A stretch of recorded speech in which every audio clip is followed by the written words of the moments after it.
Repórter Nacional. Informação com a credibilidade da Rádio Nacional. Repórter Nacional. Que Deus te guarde, te proteja e te faça companhia. Hoje é segunda-feira. Veja agora os outros destaques desta edição. SUS pode oferecer tratamento em saúde reprodutiva para a população. Proposta simplifica a importação de materiais para pesquisas científicas. Denúncia de irregularidades no INSS ainda repercute entre deputados. STF rejeita argumento de imunidade parlamentar do deputado Sóstenes Cavalcante sobre emendas parlamentares. STJ entende que construtora que alterou projeto de habitação popular para aumentar lucros deve pagar danos morais coletivos. Acordo homologado no PST permite readmissão de copilotos da Gol dispensados em 2012. OAB lança campanha nacional e plataforma de verificação contra golpe do falso advogado. PST homologa acordo de cooperação judicial que envolve todas as 272 vítimas da tragédia de Brumadinho, em Minas Gerais. Última semana de inscrições para o concurso que vai eleger a corte na 48ª Festa do Leite de Batatais de 2025.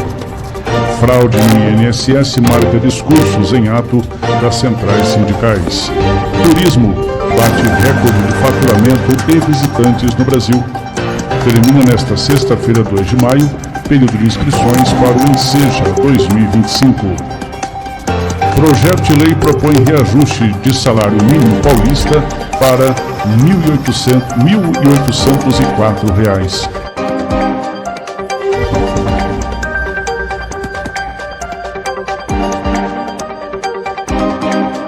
Zé Trovão do PL catarinense cobre explicações do governo federal sobre o escândalo de descontos irregulares em aposentadorias e pensões do INSS.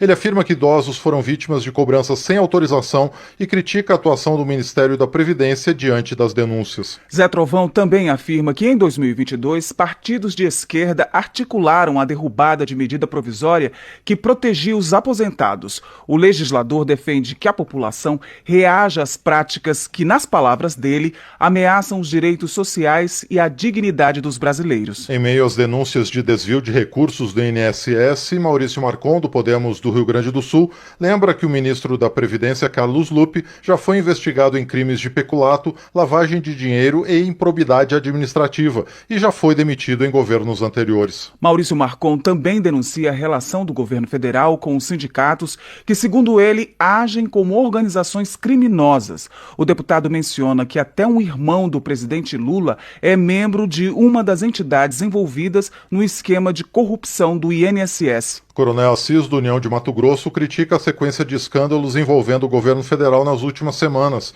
Ele questiona a permanência de ministros em meio à descoberta de fraudes no INSS e de irregularidades na compra de respiradores durante a pandemia. Coronel Assis lamenta que os episódios de corrupção atinjam aposentados e trabalhadores. O parlamentar acusa o Executivo Federal de se transformar em um governo dos escândalos e cobra a responsabilização dos envolvidos. Chico Alencar, do PSOL do Rio de Janeiro, cobre explicações do ministro da Previdência, Carlos Lupe, sobre a demora em responder às denúncias de fraudes no sistema previdenciário, reveladas por investigações da Controladoria Geral da União e da Polícia Federal. Chico Alencar afirma que é urgente esclarecer por que o Ministério levou tanto tempo para agir diante de supostos crimes que afetam diretamente os cofres públicos. O congressista defende rigor na apuração e medidas para evitar novos prejuízos. De acordo com Gisela Simona, do União de Mato Grosso, a troca de presidência no INSS não resolve o problema da fraude no órgão.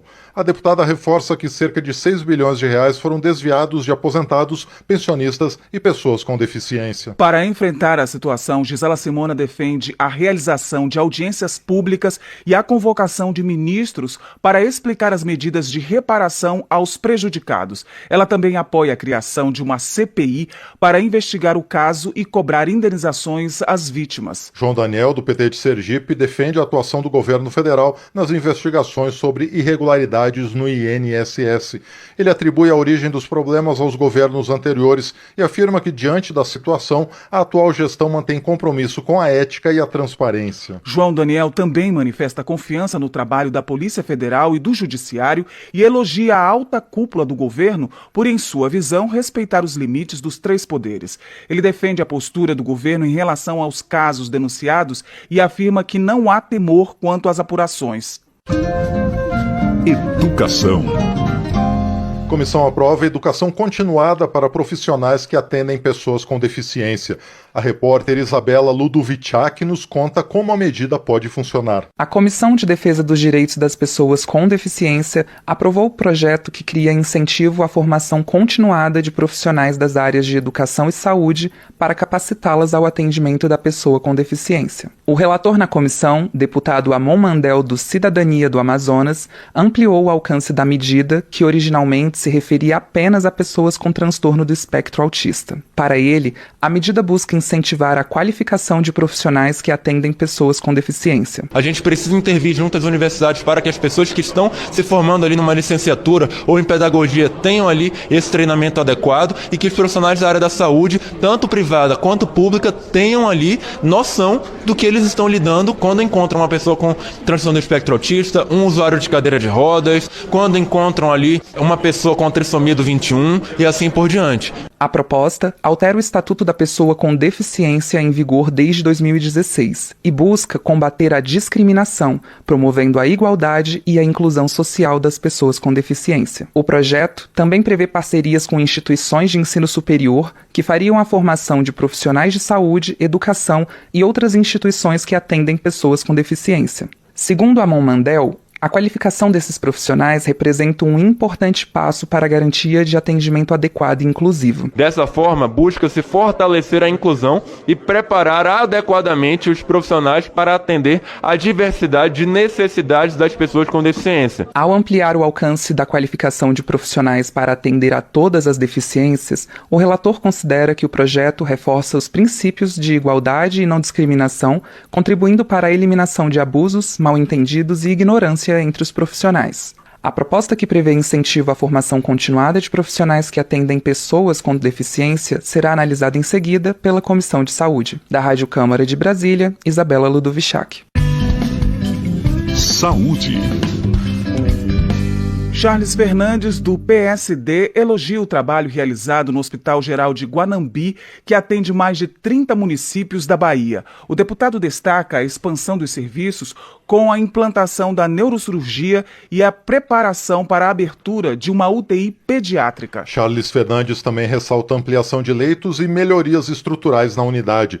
Ele ainda reconhece o esforço do governo estadual para ampliar a rede de saúde, com a construção de hospitais, novas policlínicas e a entrega de uma nova maternidade em Guanambi. Delegada Adriana Corse, do PT de Goiás, celebra a notícia de que o SUS vai distribuir a vacina contra herpes zoster. A deputada lembra que só em 2023, quase 3.000 pessoas foram internadas com o diagnóstico da doença no Brasil. Delegada Adriana Corse destaca a importância da informação e propõe a criação do Dia Nacional de Conscientização sobre a herpes zoster. Ela explica que a ideia é alertar a população sobre a gravidade da doença, suas possíveis sequelas e a necessidade da vacinação preventiva. A saúde reprodutiva de homens e mulheres vai merecer atenção especial do sistema público de saúde. Pelo menos é o que prevê uma proposta que está sendo examinada na Câmara. A reportagem é de Maria Neves. Aprovado na Comissão de Saúde, o projeto que obriga o Sistema Único de Saúde a acompanhar e tratar problemas de saúde reprodutiva da população segue para a Comissão de Constituição e Justiça, última a analisar a proposta na Câmara. O texto foi apresentado pelo deputado Júlio César Ribeiro, do Republicanos do Distrito Federal, e, se aprovado na CCJ, poderá seguir para o Senado.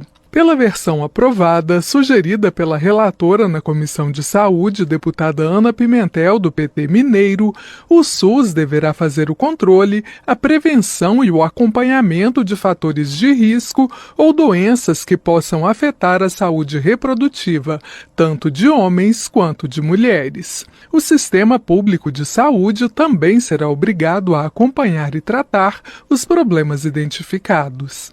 A proposta prevê ainda que os gestores do SUS poderão criar campanhas publicitárias sobre saúde reprodutiva. Em diversos formatos, como folders, peças para rádio, televisão e internet, as campanhas devem ser levadas a escolas e universidades, hospitais e locais de grande circulação de pessoas. O material, segundo o texto, deve alertar sobre problemas reprodutivos existentes e medidas de prevenção. Segundo a relatora Ana Pimentel, campanhas educativas são essenciais para informar a população sobre práticas preventivas e a importância do diagnóstico precoce. Campanhas de comunicação e saúde desempenham um papel crucial na formação de comportamentos de saúde pública e na melhoria dos resultados de saúde, por meio da disseminação estratégica de informações para educar e influenciar os indivíduos no sentido de estilos de vida mais saudáveis. Campanhas bem-sucedidas utilizam uma abordagem multicanal, combinando meios de comunicação de massa, plataformas digitais e iniciativas comunitárias para atingir públicos diversos. Ainda, segundo a deputada, a estimativa é que a infertilidade afete 8 milhões de pessoas no Brasil. Dentre os fatores que podem comprometer a saúde reprodutiva, ela destaca a idade avançada, doenças sexualmente transmissíveis, endometriose, síndrome dos ovários policísticos e hábitos de vida não saudáveis, como tabagismo e consumo excessivo de álcool. Ana Pimentel acrescenta que outras doenças não transmissíveis também podem afetar a capacidade reprodutiva de homens e mulheres. A parlamentar, que é médica, destaca como exemplo a hipertensão, que por causar danos aos vasos sanguíneos, ocasiona problemas de circulação que podem afetar a função reprodutiva tanto de homens quanto de mulheres. Nos homens, segundo explica, a hipertensão pode contribuir para a disfunção erétil e a redução da qualidade do esperma. Já nas mulheres, a pressão alta pode dificultar a implantação do embrião no útero após a fertilização. Da Rádio Câmara de Brasília, Maria Neves. Segurança Pública. Benedita da Silva, do PT do Rio de Janeiro, presta solidariedade à deputada Marussa Boldrin, que denunciou ter sofrido violência doméstica por parte do ex-marido. Para Benedita, o ato de tornar pública a agressão é um gesto de coragem que rompe o silêncio imposto a mulheres em situação semelhante. A deputada ressalta que enfrentar a violência contra a mulher exige políticas públicas eficazes, mobilização social e acesso a redes de acolhimento. Segundo Benedita da Silva, o relato da colega escancara uma realidade estrutural que precisa ser combatida com urgência e determinação. Justiça. Capitão Alden, do PL da Bahia, denuncia o desvio de 264 milhões de reais no consórcio Nordeste, destinados à compra de respiradores durante a pandemia de Covid-19. Ele aponta a gestão estadual anterior como a responsável pelas irregularidades. Capitão Alden classifica o desvio como genocídio, afirmando que milhares de pessoas morreram por falta de atendimento médico, enquanto o dinheiro público pagou despesas pessoais de envolvidos em esquema de contratos irregulares. Ele ainda elogia a Polícia Federal pelas investigações. Messias Donato, do Republicanos do Espírito Santo, observa que a demora para a anistia dos envolvidos do 8 de janeiro de 2023 prejudica os presos e seus familiares. O deputado critica as pressões políticas para adiar a votação e afirma que a população não acredita na narrativa de golpe de Estado. Otônio de Paula, do MDB do Rio de Janeiro, reafirma seu apoio ao ex-presidente Jair Bolsonaro, destacando episódios em que atuou em sua defesa, mesmo diante de polêmicas e divergências. Para o deputado, a verdadeira lealdade se prova nos momentos mais difíceis. O Tony de Paula relata ainda ter sido alvo de ações da Polícia Federal e de restrições nas redes sociais, mesmo após ser reeleito. Ele afirma que tais medidas configuram perseguição política, mas reforça que mantém firme seu compromisso com os princípios que defende. Ciência e tecnologia. Já avançou na Câmara a proposta que simplifica o processo de importação de materiais para a pesquisa científica. A repórter Mônica Tati traz mais informações sobre o conteúdo do texto. Projeto que simplifica as importações de bens destinados à pesquisa científica e tecnológica foi aprovado na Comissão de Ciência, Tecnologia e Inovação da Câmara. A proposta especifica que os bens destinados à pesquisa deverão obedecer aos procedimentos mais simples de importação, com o objetivo de reduzir os entraves burocráticos e os altos custos. Segundo a proposta, as instituições credenciadas pelo CNPq terão licenciamento, desembaraço aduaneiro e liberação automáticos, imediatos e livres de taxa de qualquer natureza, independente de seu valor declarado. A relatora, a deputada Luísa Canziani, do PSD do Paraná, lembra que a burocracia e os altos custos atrapalham o desenvolvimento da pesquisa e os avanços tecnológicos no país. Enquanto em muitos países a liberação dos bens importados por pesquisadores é realizada em menos de 24 horas, no Brasil esse prazo pode superar os 3 meses. Entre outros prejuízos, essa situação resulta em atrasos nas pesquisas, perda de insumos com vida útil limitada e elevação dos custos para os pesquisadores, que frequentemente se veem obrigados a contratar despachantes e empresas especializadas no desembaraço de mercadorias. No entanto, para evitar riscos à saúde ou segurança da população, Luísa Canziani sugeriu mudanças no projeto original. Assim, será vedada a simplificação dos procedimentos para bens que contenham substâncias químicas ou biológicas que, em separado ou combinadas, exponham as pessoas ou o meio de transporte a riscos de contaminação por elemento radioativo, agente biológico, produtos venenosos, corrosivos ou afins, como explica a deputada. Nessa hipótese, a importação deverá observar o regime aduaneiro estabelecido em legislação específica. Nós também inserimos no substitutivo dispositivo determinando que a importação de bem material bélico destinado a programas estratégicos das Forças Armadas, nos quais haja transferência de tecnologia para o país, gozará de prerrogativas estabelecidas pelo projeto. A intenção aqui é conferir maior agilidade e eficiência para esses programas, de modo a contribuir que, a exemplo de muitas outras nações, as Forças Armadas brasileiras consolidem seu papel como agentes propulsores de desenvolvimento tecnológico e inovação no país. O projeto ainda terá que passar pelas comissões de Finanças e Tributação e de Constituição e Justiça. Para se transformar em lei, terá que ser aprovado também no Senado e receber a sanção presidencial. Da Rádio Câmara de Brasília, Mônica Tati. Economia. Augusto Coutinho, do Republicanos de Pernambuco, reflete sobre a urgência de atualizar o limite de faturamento anual dos microempreendedores individuais, também chamados de MEI, estagnado em R$ 81 mil desde 2018, enquanto a inflação avançou em 47% até 2023. Augusto Coutinho destaca que há projetos no Congresso para ampliar o limite das receitas dos MEI. Ele reforça que são mais de 15 milhões de microempreendedores no país que geram emprego e renda. Ele entende que ampliar seus ganhos garante a continuidade de avanços sociais e econômicos. Desenvolvimento regional. Hildo Rocha, do MDB do Maranhão, defende a votação do projeto que libera o uso de água do mar em equipamentos sanitários de cidades litorâneas. O deputado argumenta que a matéria está parada há 3 anos, mesmo após a aprovação nas comissões. Hildo Rocha critica a prioridade dada a projetos de urgência, alertando que muitos deles seriam rejeitados ou modificados antes de irem ao plenário, caso tramitassem pelas comissões. O parlamentar acredita que seu projeto é uma solução para economizar água e reduzir custos para a população. Ivoneide Caetano, do PT, celebra os investimentos do governo federal em Camaçari, na Bahia. Ela ressalta a construção da primeira policlínica e a entrega de um complexo poliesportivo no bairro do Gravatá. A deputada reforça a importância das iniciativas para o bem-estar da população local. Ivoneide Caetano informa também que o governo baiano autorizou mais de 60 milhões de reais para melhorias na saúde da cidade. Entre as medidas, ela ressalta a reforma do Hospital Geral de Camaçari, a construção de novas UPAs e a entrega de viaturas e ambulâncias. Meio Ambiente.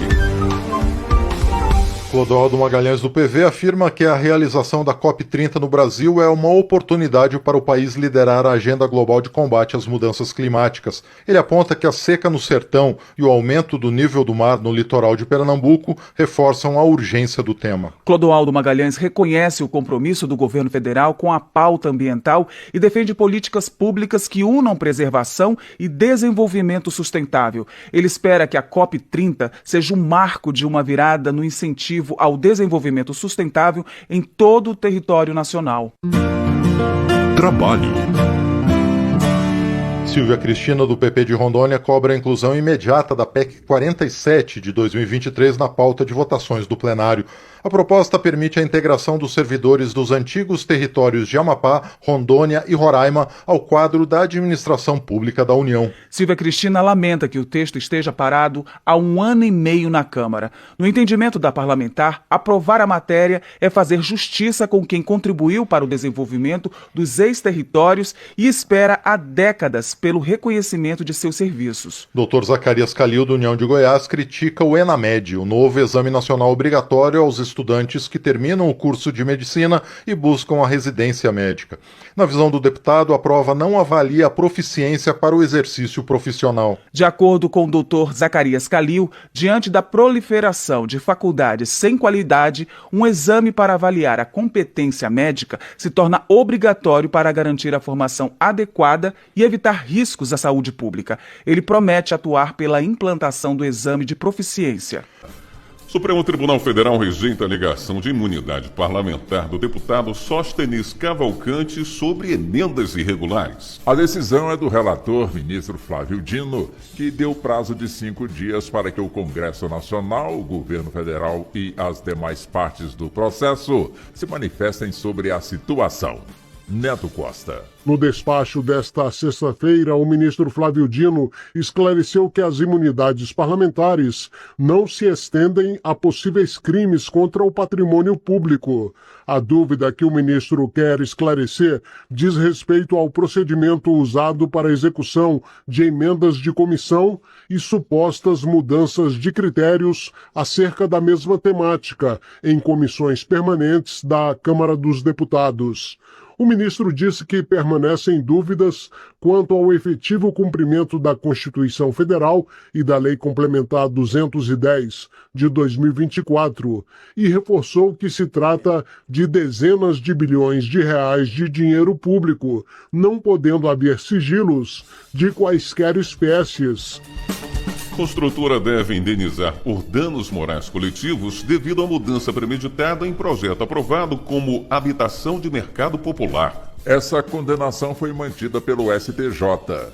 Fátima Uchoa. O Ministério Público de São Paulo sustentou que as unidades habitacionais foram alteradas depois da concessão do habite e da vistoria municipal, comprovando a premeditação da construtora para aumentar o valor dos imóveis. O Tribunal Estadual fixou a indenização em R$1 milhão, o que foi mantido pela 4ª turma do STJ. Para o colegiado, ao incluir um segundo banheiro, transformando um dos cômodos em suíte, sem autorização e em desacordo com o plano diretor municipal, a construtora elevou indevidamente o padrão do empreendimento, comprometendo o acesso da população de baixa renda à moradia e distorcendo a finalidade social do projeto. O relator foi o ministro Antônio Carlos Ferreira.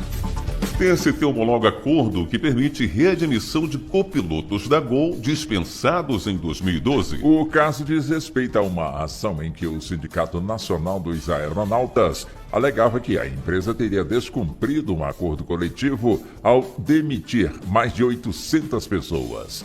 Anderson Conrado. O Centro Judiciário de Métodos Consensuais de Solução de Conflitos do Tribunal Superior do Trabalho homologou um acordo entre a Gol Linhas Aéreas e o Sindicato Nacional dos Aeronautas, que afeta diretamente 150 copilotos que poderão aderir a seus termos. O valor acordado para o pagamento das indenizações, se todos aderirem, é de R$ 38 milhões.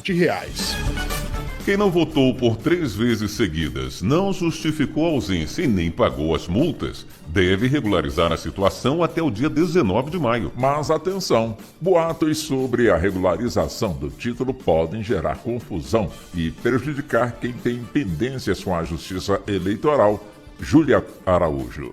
A Justiça Eleitoral orienta que as eleitoras e os eleitores acessem os sites do Tribunal Superior Eleitoral ou dos tribunais regionais eleitorais para checar se estão na lista dos títulos que podem ser cancelados. E é preciso ter muito cuidado com os golpes. A Justiça Eleitoral reforça que os serviços são gratuitos, inclusive a consulta da situação eleitoral. A Justiça Federal determinou que a União forneça água potável de forma regular à população indígena do sudoeste do Pará. A decisão atendeu a pedidos do Ministério Público Federal em defesa de etnias impactadas pela seca, pela precariedade dos serviços públicos de fornecimento de água potável e pela contaminação da água por mercúrio devido à mineração ilegal. Assim que for intimada, a União terá 20 dias para começar a distribuir água potável. O fornecimento deve ser feito até o dia 10 de cada mês, sob pena de multa diária de R$1.000, limitada a 100 mil. Supremo Tribunal Federal pede à Advocacia Geral da União novas informações sobre emendas parlamentares. A decisão é do ministro Flávio Dino, relator do caso, Marcelo Della Libera.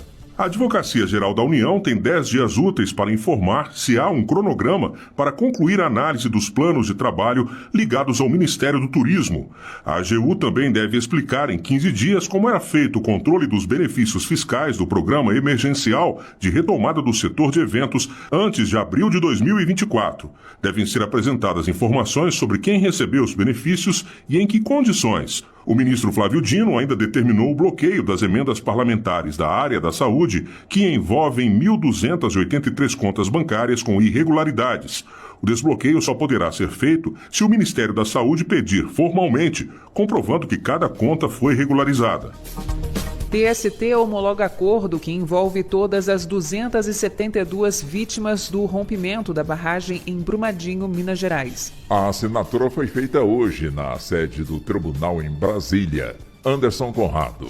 O acordo é resultado de uma cooperação técnica entre Poder Judiciário, Ministério Público e Defensoria Pública, proposta pelo Tribunal Superior do Trabalho, que mediou a conciliação entre a Vale e familiares das vítimas. O acordo abrange todas as 272 vítimas, inclusive 2 nascituros, cujas mães grávidas morreram na ocasião e pessoas que não trabalhavam no local. Até julho de 2026, herdeiros que não tenham aderido ao acordo ainda poderão fazê-lo.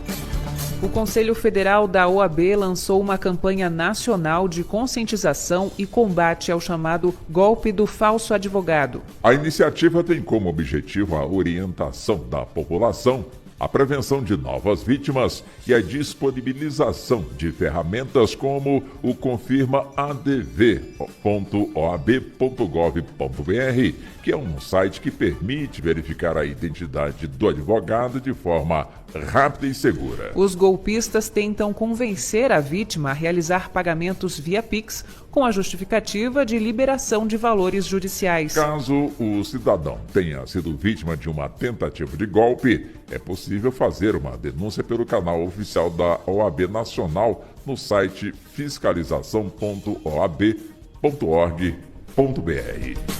STJ mantém multa milionária à mineradora Vale por dificultar fiscalização da barragem que se rompeu em Brumadinho. A tragédia ambiental aconteceu em 2019.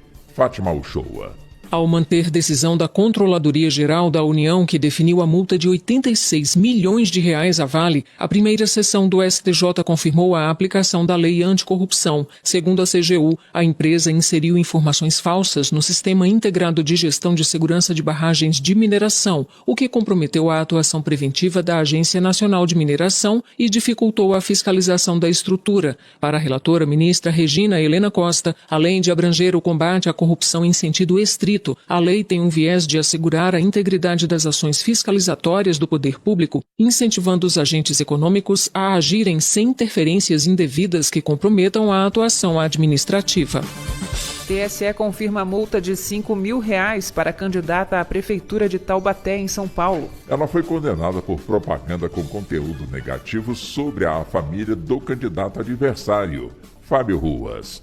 Márcia Elisa da Silva foi condenada por ter impulsionado propaganda eleitoral com conteúdo negativo sobre a família de José Bernardo Ortiz Monteiro Júnior, que venceu a eleição para a Prefeitura de Taubaté no ano passado. De acordo com o relator no Tribunal Superior Eleitoral, ministro Ramos Tavares, o impulsionamento de propaganda eleitoral na internet não é permitido para conteúdo negativo ou com um viés de crítica a candidato adversário. A decisão foi por unanimidade. O Repórter Nacional fica por aqui. Nos voltamos amanhã à meia-noite. A todos uma ótima semana e tenham todos um bom dia.